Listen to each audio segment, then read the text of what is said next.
And Really? So, yeah. Okay. Well, I guess it may not come up in regular conversation. It's also You're right, like that until happens, something actually does happen. Yeah. So, But that's good to know, though.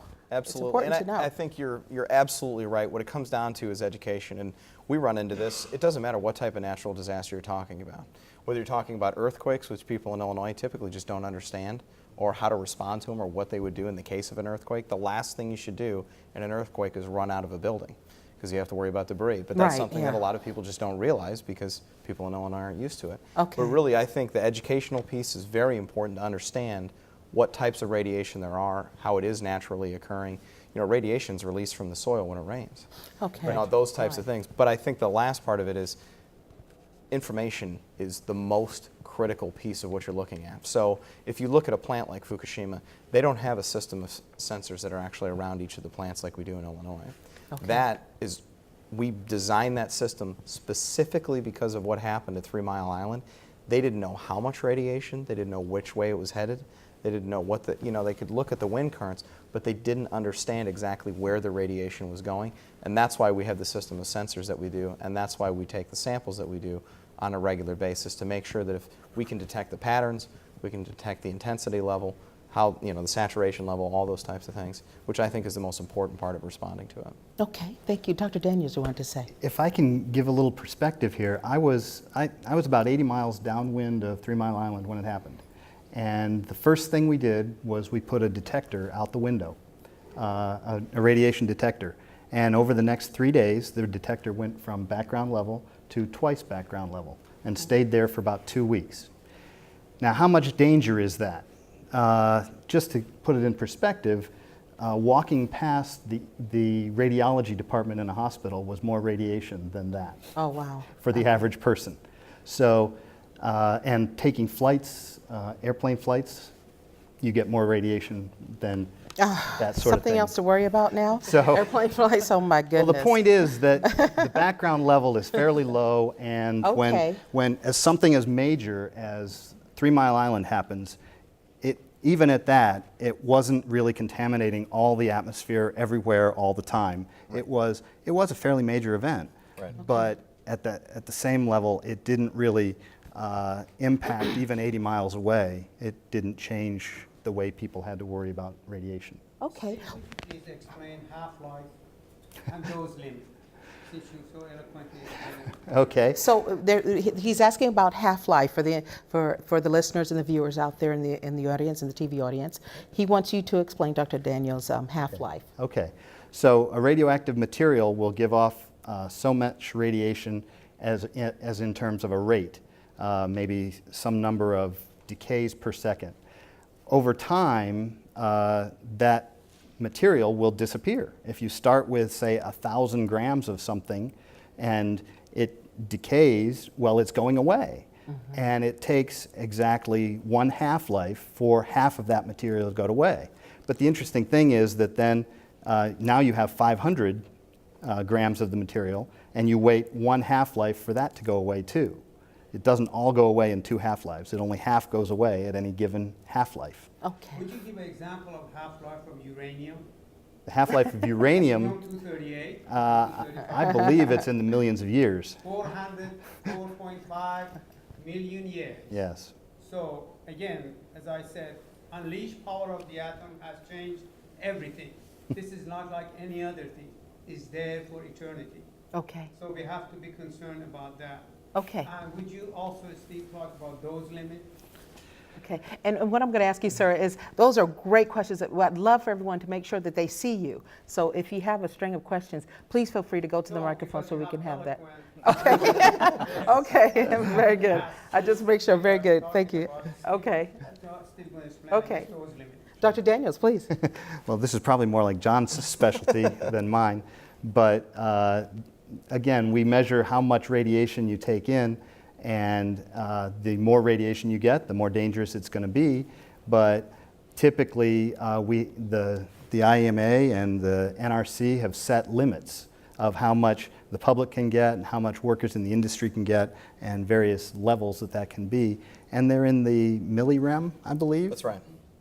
So I'll let you talk about Yeah, that. absolutely. Yeah, so the maximum, as I mentioned before, when we had detected iodine 131, which is what everybody's been picking up as a result Right. of the disaster in Fukushima, ultimately we're looking at, it is in the millirem. So we're at the point, what we're detecting right now is 1/2000th of the level that would be necessary Oh, wow. to actually have an impact on public health in any Okay. way, shape, or form. Okay. It would actually cross the threshold of the dose level that the Nuclear Regulatory Commission would say Okay. you have something to be concerned about. So Very good. certainly not to be taken lightly by any stretch of the imagination.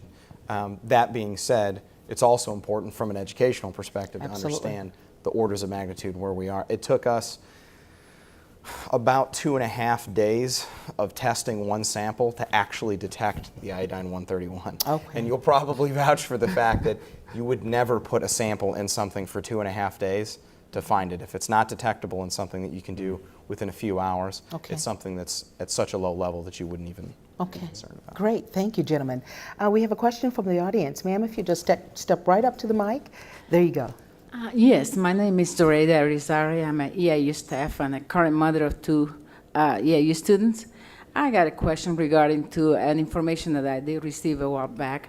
The gentleman here said that the radiation is dissipated as it travels from Japan to the United States.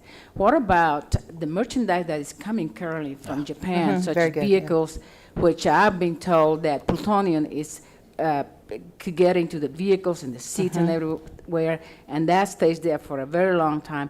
We got a lot of merchandise coming currently from Japan. How do you prevent all that merchandise, and how does corporate America deals with that loss of money? As to what are they doing with that merchandise supposed to arrive in the United States and it's already contaminated with plutonium and other chemicals? That's a great question. It is global, isn't it? We have to look at things outside of state lines.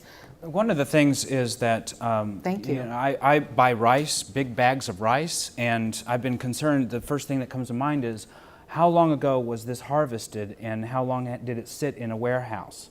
And I'm guessing that it's okay, but the production of rice is probably going to be a critical factor in the future, especially with other vegetation that we eat. Okay. But as far as products are concerned,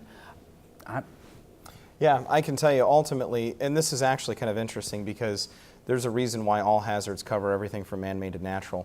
In the post-9/11 world, we actually have a much better developed system of radiation detection as it applies to Customs and Border Protection. Okay. So if you're looking at Japan as an example, they actually import 60% of all the food the country consumes, simply because there's not enough space and there's 123 million people. So the exports from a food perspective are actually extremely low from Japan as it stands anyway. That being said, ultimately there are some very, very significant systems in place to detect even small trace amounts of radiation on any passenger plane, on any cargo plane, on any ship, or any vehicle that crosses an international border. So nothing can really get into the United States, even with minor trace levels of radiation, without being detected immediately upon arrival. Okay. So people don't actually even realize that planes that you're flying, if somebody flies from Narita to O'Hare, you don't even realize that that plane is actually scanned Okay. for trace levels of radiation as it comes into the airport. There, even with that though, there has to be, or there appears, even when the news first broke, we saw a dip in the Dow, and so there's going to be an economic effect globally. Are we prepared for something like that? Let's say it's great, we can detect certain small levels on planes and modes of transportation, but it can have an effect. And the way that our state is right now, it could really affect us harder and deeper and more intensely than an earthquake if we're not very careful. What do you think about that assessment? I think it's a fantastic question simply because right now, even the estimated economic impact, it's the world's third largest economy in Japan. Exactly. And you're talking about an estimated economic impact of at least $330 billion. That's just what amazing. Japan needs in order to recover. That says nothing to the fact about the total net value lost in world markets and things like Right. that when you have that type of an impact. You can even strike it close to home. Caterpillar, which is headquartered in Peoria, Illinois, has 5 facilities in Japan. The question is whether or not they can export what they continue to export, because that's actually the regional hub for Southeast Asia. So the economic impact, I think, is going to be measured in a dollar figure that I don't think any of us could possibly wrap our minds around. Okay. Yeah.